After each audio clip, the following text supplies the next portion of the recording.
आज सुबह ही भारत की बॉर्डर से लगे नेपाल के बीरगंज जिले में कैदी जेल तोड़कर बाहर आ गए। कैदियों की आवाज के बीच इलाके में सेना की गोलियों की आवाज भी आई। ये गेट है, दरअसल इस गेट को आज सुबह उस गेट को तोड़ने की कोशिश की गई। इसी तरह राजधानी काठमांडू के दिल्ली बाजार इलाके में भी कैदी जेल तोड़कर भागने की फिराक में थे, लेकिन उनके गेट तक पहुंचने से पहले ही नेपाली सेना वहां मौजूद थी।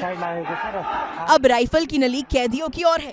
नेपाली सेना के जवानों ने इन्हें डराकर अंदर ही रखा। सिर पर अपना बोरिया बिस्तर लिए कैदी जेल से बाहर निकले। जेनजीज के आंदोलन की बदौलत अब अपराधी भी चीयर्स करते हुए बाहर आए हैं। नेपाल की धनगढ़ी में जेल से कैदी ऐसे आराम से चलकर जाते दिखे मानो अब नेपाल में उन्हीं का राज वापस लौट आया हो। ये तस्वीरें उत्तर प्रदेश के लखीमपुर खीरी से लगते नेपाल बॉर्डर से सिर्फ 10 किलोमीटर की दूरी पर है।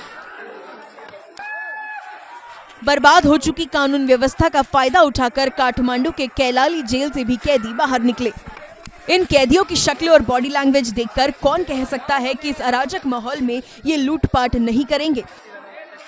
मीडिया रिपोर्ट्स के मुताबिक नेपाल में अलग अलग जेलों से कुल 3000 कैदी बाहर आ गए। महोत्तरी जिले के जलेश्वर जेल की दीवार तोड़कर 900 कैदी फरार हो गए। नौबस्ता जिले के बांके में कैदी और बाल सुधार गृह के नाबालिगों में लड़ाई हुई, जिसमें 5 की मौत हो गई। जेल में बंद कैदी कोई हत्या करके आया था, कोई चोर था, तो किसी ने रेप किया था। अब जेनजीज के आंदोलन की बदौलत ये सभी दोबारा आम लोगों में मिल गए हैं। काठमांडू के दिल्ली बाजार जेल से भागे कैदियों को आर्मी के जवानों ने रास्ते में ही रोक लिया। जवानों ने सभी कैदियों को सड़क पर ही हिरासत में रखा। अब दोनों तरफ नेपाली आर्मी के जवान हथियारों के साथ खड़े थे और बीच में सामान के साथ बैठे कैदी अपनी किस्मत पर रो रहे थे। हालांकि अराजक माहौल का फायदा उठाकर कैदी सड़क पर भी किसी क्रांतिकारी की तरह खुद को रिहा करने की मांग कर रहे थे।